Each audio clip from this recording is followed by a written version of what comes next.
qué hay tanto pro-Putin en América Latina?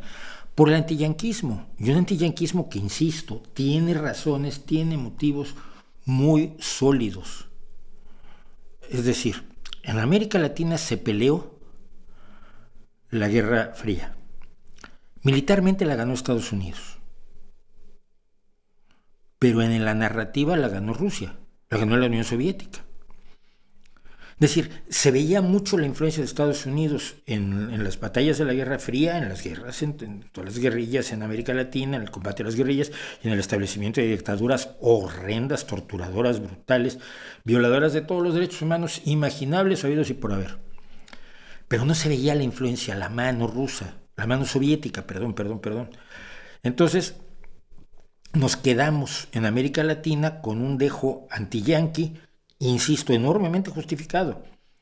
Se nos olvidó que nada de eso habría pasado en haber citado también la mano de la Unión Soviética metida allí. Y entramos en una dinámica de odiar a Estados Unidos por costumbre. Termina la Guerra Fría y Estados Unidos se desentiende de América Latina. Ay, vamos a elegir a un chiflado que un día trató de dar un golpe de Estado y que es bien rojo y amigo de Fidel Castro. Elíjanlo. Pues que está re loco. Sí, se llama Hugo Chávez. Déjalo. A mí ¿qué me metes? Bueno, pero es que se juntó a la izquierda y hicieron una cosa así en el Foro de Sao Paulo. Pues que les vaya bien. Bueno, es que ya vamos a elegir a otro presidente que también es de esa onda y que es Correa. ¿Y a mí qué me dices? Estados Unidos se desentendió por completo. Salvo México por la frontera, que queremos elegir a Lula, qué bien. Oye, que Lula no está haciendo lo que hace el Foro de Sao Paulo, sino que está gobernando bien. ¿Y a mí qué me das lata con eso?